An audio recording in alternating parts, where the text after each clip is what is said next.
Now that Resident Evil 6 The Final Chapter has finished filming, I'd like to look back at the Resident Evil TV show that was announced way back in October 2014.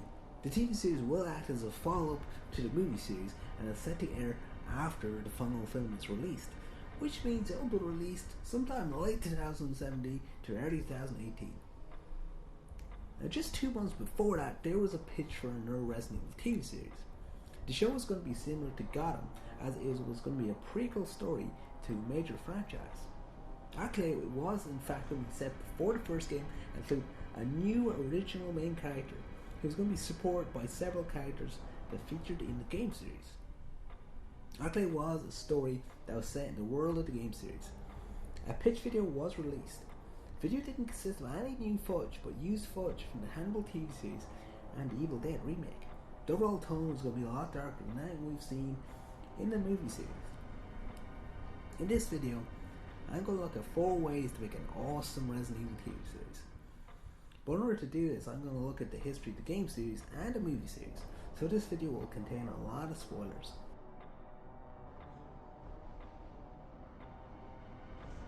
The lead character in the Resident Evil movie series is Alice, an entirely new character created for the movie series. The character goes through quite a few changes within the first 3 films in the series. In the first film, she is a female version of Jason Bourne. In Resident Evil Apocalypse, she is a female Universal Soldier, and in Resident Evil Extinction, she's Jean Grey. Alice's character does not fit in with the Resident Evil franchise. She's a character that would fit in better as part of the Avengers, or the X-Men, or part of the Justice League. At the end of Resident Evil Retribution, I was hoping for an after-credits scene with Nick Fury, hoping to recruit Alice in the Avengers. Sadly, it never happened. In Resident Evil Afterlife, Alice loses her powers in the opening act, but still manages to survive a plane crash that injures Albert Wesker. Later in the film, we see her dropkick an 8-foot-tall executioner. There's nothing wrong with having a strong lead character, but don't make them invincible. Give them some level of limits, show their vulnerable side, and make them relatable. In a survival horror series, the only way the audience can feel dread for a character if they care about them. If the character is too overpowered, the sense of horror is lost, and the sense of challenge is lost as well. If the character is too powerful, there's no sense of growth for the character.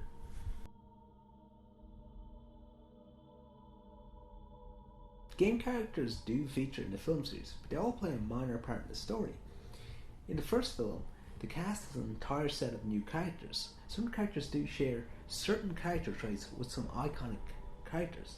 One is the leader of a squad in the first film. This is similar to Captain Wesker in the first Resident Evil game.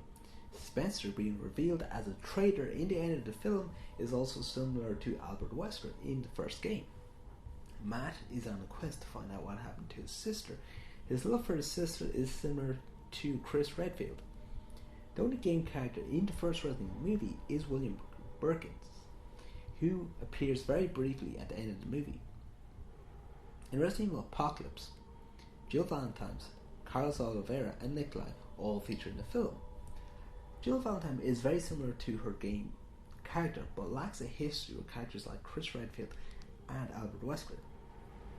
She is a much more hardened character compared to her game counterpart. Sadly, the role she plays in Resident Evil Nemesis is taken over by Alice. Carlos Oliveira is older than his game counterpart and doesn't interact with Jill's character. In the movie series, he's loyal to Alice. Nikolai is a younger character in the movie series, and it's not the villain character that appears in the third game. He's a lot younger and sports red hair instead of grey. Similar to the first movie, there are some characters that are loosely based off other game characters. Dr. Ashford is based off William Birkins. Both characters are responsible for creating a deadly virus. Both have a daughter of a similar age. Dr. Ashford's surname is named Dr. Alexia Ashford, the lead antagonist of Resident Evil Code Veronica. Dr. Isel, who appears in the end of Resident Evil Apocalypse, is also based off William Birkins. Both characters have the same twisted goal, and both characters transform into BOWs. Dr. Isel is named after Jason Isel, who plays William Birkins in the first Resident Evil movie. He's also known for starring in Harry Potter and playing the lead baddie in the American remake to Braveheart, Patriot Heart. In Resident Evil Extinction, we were given Claire Redfield, who in the script was originally written as Jill Valentine, but Sienna Guillory dropped out to do the shit heap known as Aragon. Claire makes no mention of her brother, Chris, which is odd because her main objective in Resident Evil 2 was to find her brother. We also don't see her mothering side. In Resident Evil 2 we see her bond with Sherry Birkins. We see this again in Resident Evil Degeneration. Claire's a sweet and caring character, but will stand up to face whatever danger confronts her. We don't see that in Resident Evil Extinction. She's very much a Sarah Connor-like character in terms of persona. In Resident Evil Afterlife, Michael Redfield was introduced, and it's very obvious that Paul W.S. Anderson was playing off the success of Prison Break, as Chris Redfield is played by Wentworth Miller. In the opening scene, he is in a cell. None of Chris's personality is here. He has no history of Jill or Wesker and was never a member of the Star team. It is shown in one scene and it does care about his sister, but it's a very short scene and Claire doesn't remember him. In Resident Evil Retribution, Ada Wong, Barry Burton and Leon Kennedy are introduced. Visually they all look the part, but it's only Barry Burton that feels like his character. We see him shouting out one-liners, smoking cigars, and even using his iconic hand cannon.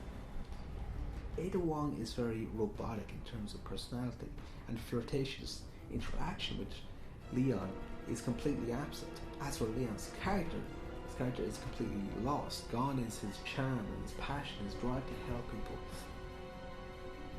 The Leon we know and love from the games is sadly an empty shell in his live-action debut. The game characters should always be front and centre in the drama. They shouldn't be there just to please the fans. They should play a key part in the story. They shouldn't just look the part, they should act the part as well. We should get a chance to know them and love the characters before they face any sense of danger.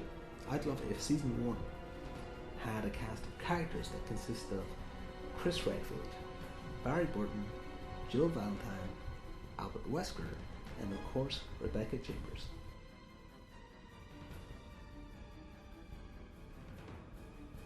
The BOWs, or bioorganic weapons, are the key ingredient that will separate Resident Evil from any other zombie TV show.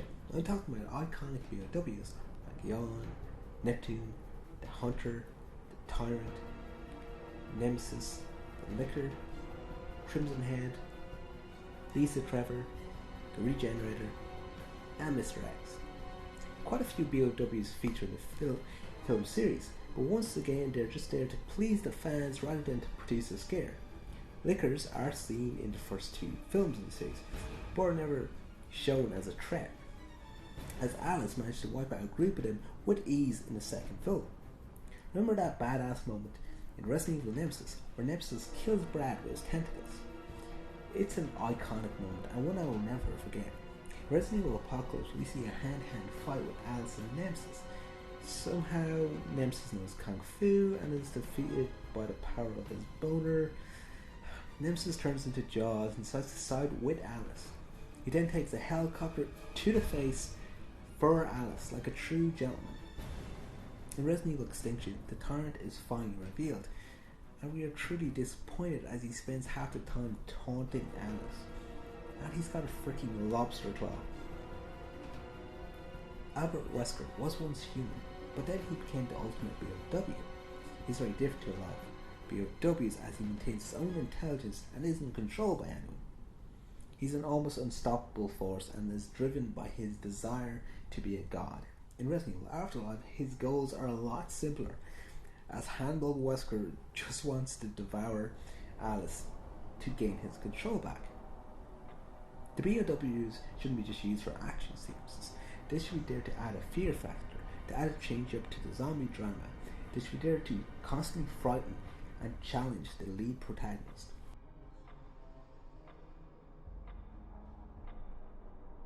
The overall tone of the movies is completely off. The movie series is too action-packed, which is fine if you're comparing it to the recent games in the Resident Evil franchise, but Resident Evil is best remembered for its fear factor. The attack of clones is a main influence on the Resident Evil movie series, as there's clones everywhere. Then there's the obvious Matrix influence, the black leather, the use of slow-mo. Resident Evil should be a slow burn mystery. In the first Resident Evil games, the lead protagonists were all placed in situations that they were unprepared for. They didn't have a full understanding of what's going on, and they slowly learned more as the story advanced forward. This real sense of mystery rather than action. The perfect tone and feel for a Resident Evil TV series can be found in John Carpenter's The Thing. The first Resident Evil and The Thing are set in isolated and cut off environments. They also have an intimidating presence in both. Each character had their own unique set of skills. The heroes are placed against an enemy they do not understand. The incident occurs when they are investigating a series of strange murders. There's also a sense of mistrust between the group, and finally they face a creature that is ever evolving. While we wait for a Resident Evil TV show, here are some alternatives to keep you going. In the Flesh, a clever and unique take on the zombie genre, where humanity has restored balance after a deadly zombie outbreak, but a conflict between humans and cured zombies is rising. Z Nation, a fun look at the zombie genre that featured DC Douglas, aka Albert Wesker himself, as a guest character. And finally, AMC's Zombie Soap Opera. I hear it's a very popular show, and I just can't really think of its name. Thanks for watching. I'll be very grateful if you subscribe.